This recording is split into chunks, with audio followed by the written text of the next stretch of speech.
Olá, pessoal, boa tarde, tudo bem? Hoje a nossa aula é sobre imunidade adaptativa ou adquirida. Espero que vocês gostem da aula, deixem o seu like, deem o seu comentário e ative as notificações. Qualquer dúvidas, eu estou à disposição. Um abraço e bons estudos. Eu vou compartilhar com vocês, então, para iniciarmos a nossa aula.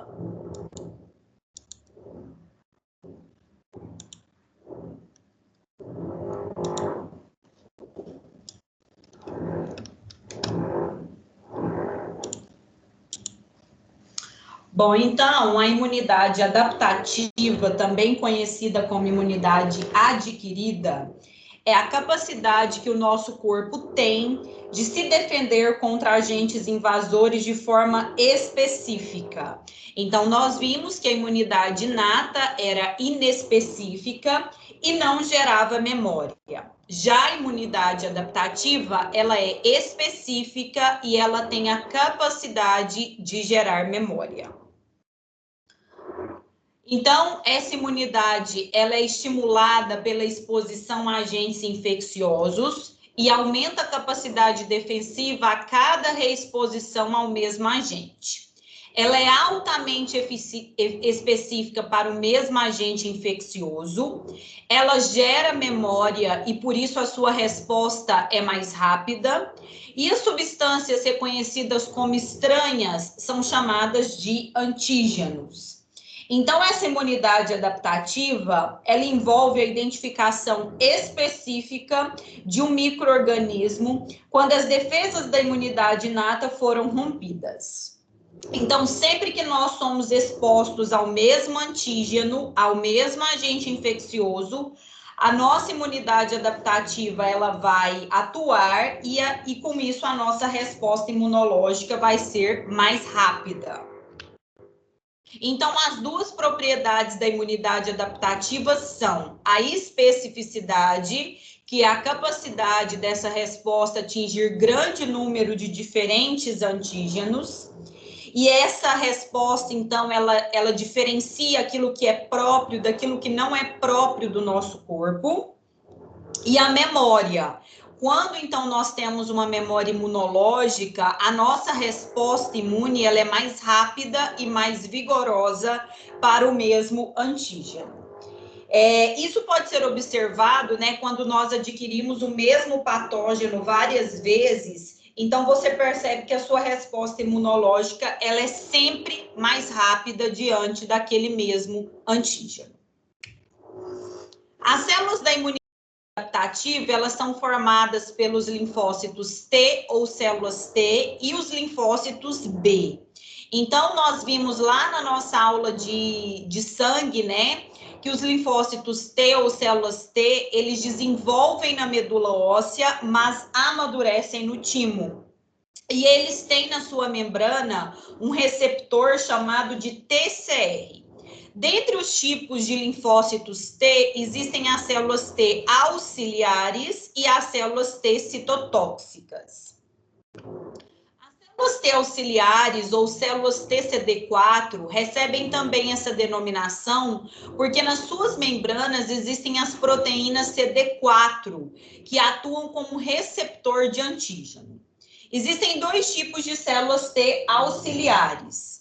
As células T auxiliares do tipo 1, que são aquelas que interagem com os fagócitos mononucleares, como os macrófagos, auxiliando-os na destruição de patógenos. E as células T auxiliares do tipo 2, que interagem com as células B, auxiliando elas na produção de anticorpos. Então, as células T auxiliares, elas ajudam nas respostas imunes mediadas por células quanto por anticorpos. Além das células T auxiliares, existem também as células T citotóxicas ou células TCD8.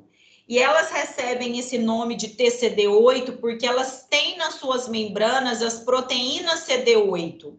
E essas células, né, elas são denominadas de citotóxicas. Por quê? Porque elas exercem uma toxicidade sobre outras células.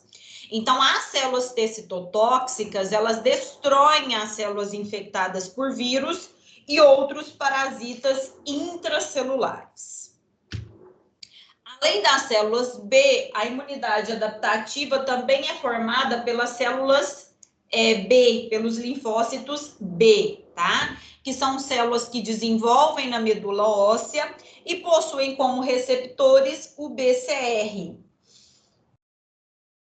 Essas células B, né, esse B vem de bolsa equivalente, que é a medula óssea vermelha, fazendo referência à bolsa de Fabrícios nas aves, onde as células B desses animais se desenvolvem. Então, as células B e as células T caracterizam a imunidade mediada por células. As células T citotóxicas, como eu falei anteriormente para vocês, elas atacam diretamente, né, os parasitas intracelulares. Então, esses parasitas que estão dentro de algumas células nossas, né, eles serão atacados, mas antes as nossas próprias células serão destruídas, né, as nossas células invadidas. E essa imunidade mediada por células, ela é ativada pela presença do antígeno. Então, é eficaz, né, contra patógenos intracelulares, como vírus, bactérias e fungos, contra células cancerígenas ou tumorais e contra transplantes de tecidos estranhos. Então, a célula T citotóxica caracteriza a presença de uma célula atacando outra célula. Já a imunidade mediada por anticorpos ou humoral, né, tem a presença das células B que se diferenciam em plasmócitos e essas células vão sintetizar anticorpos específicos contra um determinado antígeno. Então, essa imunidade mediada por anticorpos, ela também é ativada pela presença do antígeno, só que ela vai atuar contra patógenos extracelulares, então contra parasitos que ainda estão nos nossos líquidos corporais e que não estão dentro das nossas células. E, então, os anticorpos vão se fixar nos antígenos, neutralizando eles. Quando o antígeno entra no nosso corpo, né, a quantidade de antígeno é muito maior do que a quantidade de células T e B capazes de destruí-los. Então, após a entrada de um antígeno no nosso corpo, as nossas células de defesa, as nossas células T e B, sofrem um processo chamado de seleção clonal. E no que consiste esse processo? É um processo em que o linfócito T e B se prolifera e se diferencia em resposta a um antígeno específico. Então, para dar conta de neutralizar, de eliminar, né, de combater aquele antígeno que entrou no nosso corpo. Então, é a formação de uma população de células idênticas, denominadas de clones, né, capazes de reconhecer o mesmo antígeno específico que o linfócito original. Após a seleção clonal, existirão milhares de linfócitos contra aquele antígeno específico. E esse processo ele vai acontecer em tecidos e órgãos linfóides secundários. Então, por exemplo, quando as tonsilas ou linfonodos estão entumecidos, isso quer dizer que aquele órgão, né, passou por um processo de seleção clonal, onde os linfócitos, então, se proliferaram, participando da resposta imunológica. Então, o linfócito que sofre a seleção clonal, ele origina, né, células efetoras, células ativas que vão destruir ou inativar os antígenos, podendo ser as células T auxiliares e citotóxicas, mas também origina células de memória, que não vão participar da resposta inicial ao antígeno, elas vão esperar, né, que o mesmo antígeno em um futuro entre no corpo, entre no organismo daquele indivíduo, e aí elas então vão atuar de uma forma rápida e eficaz. Então, nesse caso, as células de memória, né, células T auxiliares de memória, T citotóxicas de memória e células B de memória, elas destroem o antígeno antes de qualquer sintoma da doença. Então, a memória imunológica, né, formada por essas células de memória, células T auxiliares, T citotóxicas e B, ajudam muito o nosso organismo, né, a responder de uma forma rápida e eficaz contra aquele antígeno específico que nós já tínhamos entrado em contato, e com isso os sintomas são bem brandos. Mas o que são antígenos, né? São substâncias estranhas, não próprias do nosso corpo, do nosso organismo. Pode ser um micro-organismo, pode ser proteínas, carboidratos, ácidos nucleicos, componentes dos micro-organismos e dos agentes infecciosos. E essas substâncias, elas são capazes de induzir as respostas imunes específicas no organismo do hospedeiro. O termo antígeno deriva de sua função de gerar anticorpos. E os antígenos, eles têm duas características muito relevantes, que são a imunogenicidade, que é a capacidade de provocar uma resposta imunológica através da produção de anticorpos, da ativação de linfócitos T específicos, e a reatividade, que é a capacidade do antígeno reagir especificamente com os anticorpos ou células que estimulou. Então, os antígenos podem ser micro-organismos inteiros ou parte deles, componentes das estruturas bacterianas, como o flagelo da bactéria, a cápsula bacteriana, a parede celular e as toxinas liberadas por essas bactérias. O pólen, a clara de ovo e as células sanguíneas incompatíveis.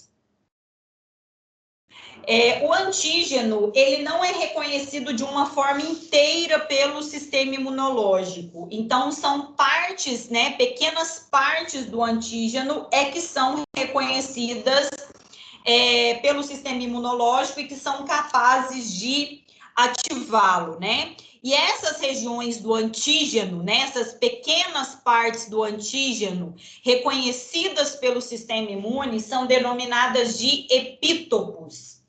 Então, vocês percebem aqui, né, essas partes mais escuras do antígeno, que são os epítopos.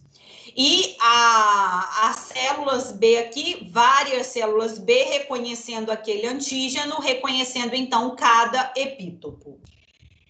Apitenos são substâncias pequenas, sem imunogenicidade, que não vão gerar uma resposta imune, que não vão ativar o nosso sistema imunológico. Esses apitenos, eles só vão se tornar imunogênicos quando acoplados a proteínas maiores. É o caso, por exemplo, da penicilina, que é um antibiótico. Então, essa penicilina, ela só ativa o nosso sistema imunológico, né? Ela só gera uma reação imunológica quando acoplada a proteínas maiores. Isso é muito importante, porque como é uma medicação, né? Então, é importante que realmente ela não ative a nossa imunidade. Porque quando uma medicação ou um alimento ativa a nossa imunidade, isso pode ocasionar uma reação de hipersensibilidade, que é uma reação alérgica e que não é viável para nós. Existem, né, os autoantígenos, que são os antígenos do complexo principal de histocompatibilidade, o MHC, ou antígenos leucocitários humanos, o HLA, que nada mais são do que glicoproteínas presentes na membrana plasmática de todas as nossas células, com exceção das nossas hemácias. E qual que é a função que esses antígenos, né, desempenham nas nossas células? Auxiliam as células T a reconhecerem os antígenos. Então, existem dois tipos de MHC, que são o MHC de classe 1, que está presente na membrana plasmática de todas as células humanas, com exceção das hemácias, e o MHC de classe 2, que está presente na superfície de células apresentadoras de antígenos. Então, o MHC de classe 1 ou HLA1 vai estar associado com parasitas intracelulares e vai apresentar, né, vai auxiliar no reconhecimento desse parasita intracelular pelas células T citotóxicas. Já o MHC de classe 2 ou HLA2 está associado a partes, né, de antígenos extracelulares e eles vão interagir com as células T ou linfócitos T auxiliares. Então, quando nós temos no nosso corpo a presença de antígenos, tanto exógenos ou extracelulares, quanto endógenos ou intracelulares, esse antígeno ele é processado, ele é quebrado, ele é decomposto em fragmentos antigênicos para serem, então, associados ao MHC e reconhecidos pelas células T. Então, nós começaremos pelo processamento de antígenos extracelulares ou exógenos, tá? Então, exógeno pode ser bactérias, toxinas bacterianas, vermes, pólen, poeira, vírus, né, que ainda não estão dentro das nossas células, que estão nos nossos líquidos corporais. Então, qualquer antígeno considerado como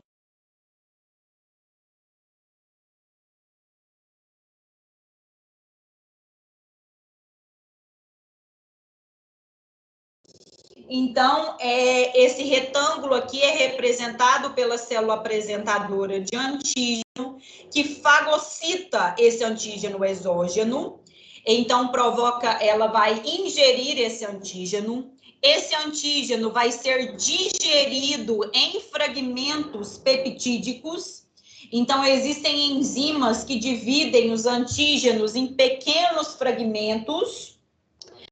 Esse antígeno, então, ele vai ser ligado, né, às moléculas de MHC de classe 2 ou HLA do tipo 2, porque é um antígeno exógeno. E esse MHC de classe 2, ele foi sintetizado dentro dessa célula apresentadora de antígeno. Então, aí vai haver o empacotamento dessa molécula de MHC de classe 2.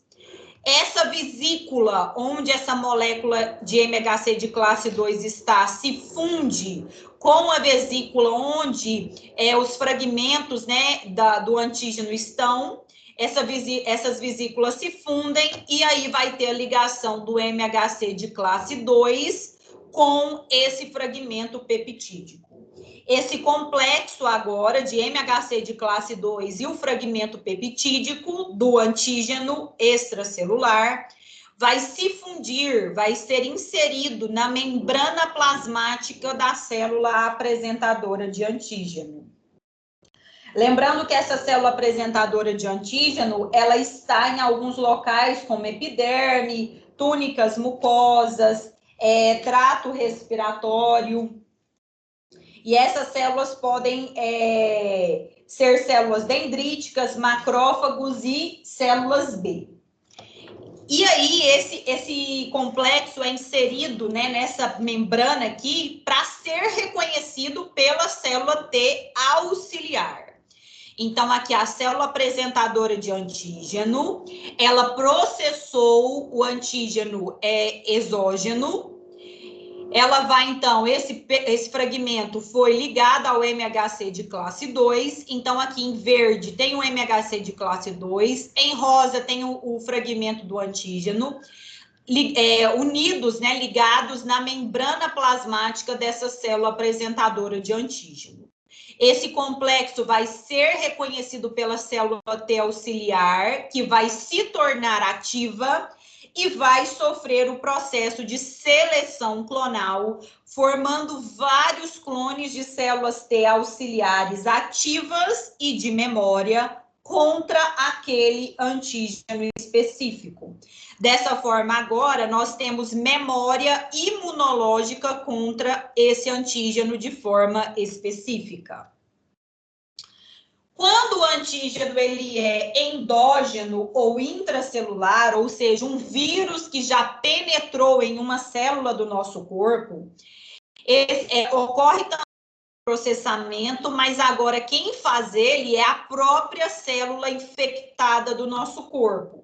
Então, esse vírus, né, que é um parasita intracelular obrigatório, ele penetra em uma célula do nosso corpo, que é representada aqui por esse retângulo. Dentro da nossa célula, ele vai ser processado, ele vai ser quebrado, e esse fragmento antigênico, ele vai se ligar ao MHC de classe 1. E agora o complexo MHC de classe 1 e antígeno vai se ligar à membrana plasmática da própria célula infectada por esse vírus, para que a célula T citotóxica ou TCD8 reconheça esse complexo.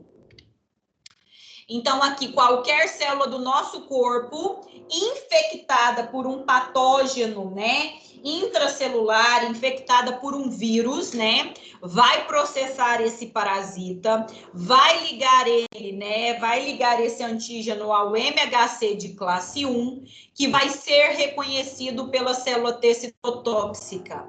Essa célula T citotóxica ou TCD8 torna-se ativa e sofre o processo de seleção clonal, originando células TCD8 ativas e células TCD8 de memória. Essas células TCD8 ativas, elas vão agora atacar as próprias células do nosso corpo infectadas com esse vírus. Então, aqui em laranja, nós temos as nossas próprias células do corpo infectadas com um patógeno intracelular. Esse patógeno, ele é processado e ligado ao MHC de classe 1. A célula TCD8, então, ativa, vai liberar substâncias como as perforinas, né? Algumas proteínas que vão perfurar a membrana plasmática, vão criar poros na membrana plasmática dessa célula infectada, célula própria do nosso corpo, e essa célula será destruída. E qual que é o objetivo dessa destruição? Expor esse vírus que está dentro dela para que ele seja, então, destruído, para que ele seja, então, fagocitado posteriormente. Então, dessa forma, a célula TCD8 destrói a nossa própria célula infectada e, posteriormente, esse parasita intracelular também será destruído. Bom, então essa foi a imunidade adaptativa mediada por células. Agora eu vou explicar para vocês a imunidade adaptativa mediada por anticorpos, ou a imunidade humoral.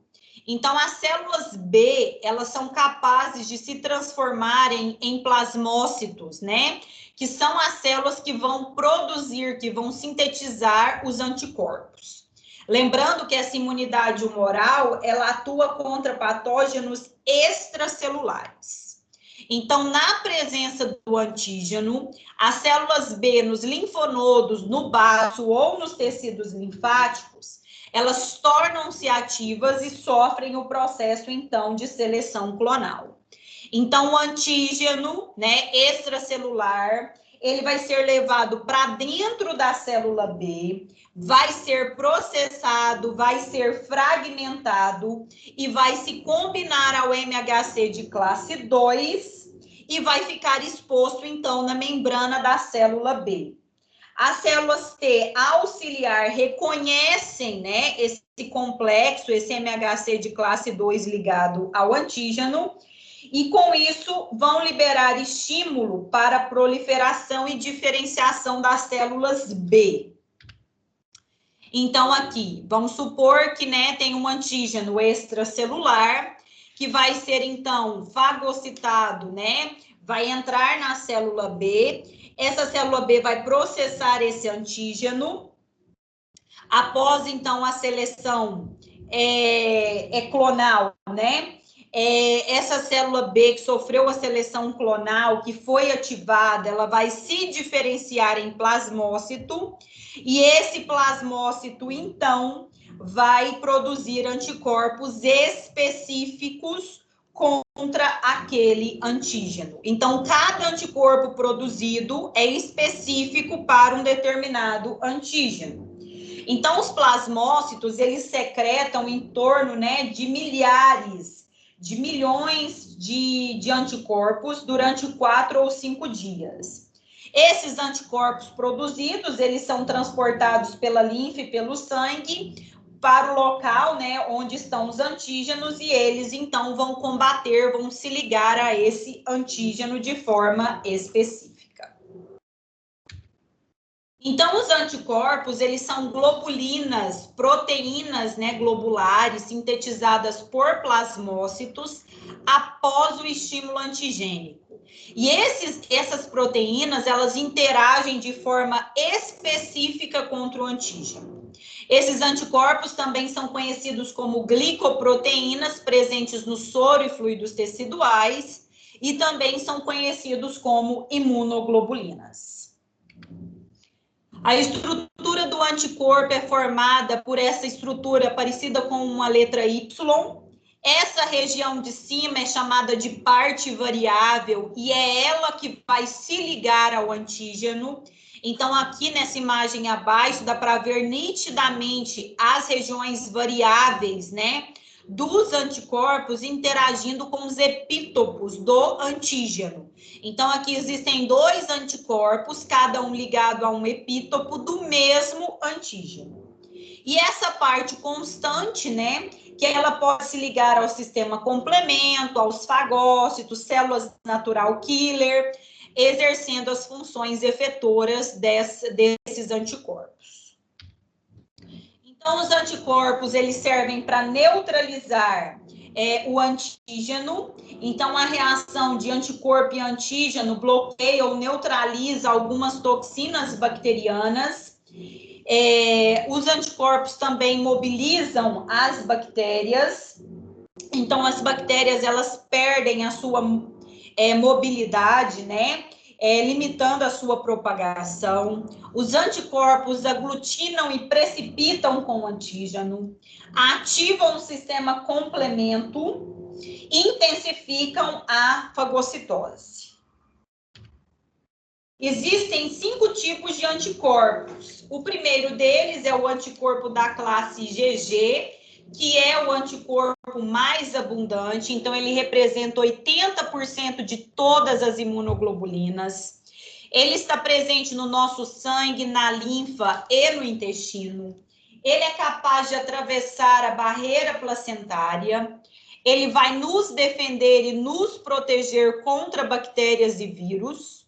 Ele é capaz de intensificar a fagocitose, de neutralizar toxinas e de ativar o sistema complemento. O IgM é outro anticorpo que representa de 5 a 10% de todas as imunoglobulinas. Ele vai ser encontrado no sangue e na linfa. Ele é capaz de ativar o sistema complemento e provocar a lise ou ruptura dos micro-organismos. E ele serve para nos proteger contra patógenos que tenham disseminação via hematogênica. O IgA é outra imunoglobulina que representa de 10 a 15% de todas as imunoglobulinas. Ele é encontrado nas secreções mucoserosas, como leite materno. Então, durante a amamentação, a criança recebe esse anticorpo da mãe. Ele está presente na saliva, na lágrima, no suor, no muco e nas secreções gastrointestinais. E ele é muito importante porque vai nos proteger contra bactérias e vírus de forma localizada nas mucosas. O IgD é um anticorpo que tem ao todo menos de 1%, né, de todos os anticorpos no sangue. E ele atua como receptor de antígeno na superfície de células B. E o anticorpo IgE perfaz um total de menos de 0,1% de todos os anticorpos. Ele é encontrado na superfície, na membrana de mastócitos e basófilos, que são células da imunidade inata, que nós vimos na nossa aula de imunidade inata. Ele participa das reações alérgicas e atua também para nos defender contra vermes intestinais. Então, só para relembrar essa parte que nós já falamos na aula de imunidade inata. Então, na superfície de mastócitos e basófilos tem o anticorpo IgE, que vai, então, reconhecer o alérgeno e, consequentemente, tem a liberação da histamina e desencadeando, então, os sintomas da alergia. Então, a nossa memória imunológica, né, presente, caracterizada pela imunidade adaptativa, ela é decorrente da presença de anticorpos e de linfócitos que se originam durante a seleção clonal de células B e T estimuladas por antígenos. E as respostas imunológicas, então, com essa memória imunológica, ficam mais rápidas e mais intensas. E quando se conheceu essa memória imunológica, foi ela que forneceu a base da imunização por vacina, porque na nossa aula de imunização nós veremos que, né, um dos objetivos dessa imunização é que esse indivíduo tenha essa memória imunológica.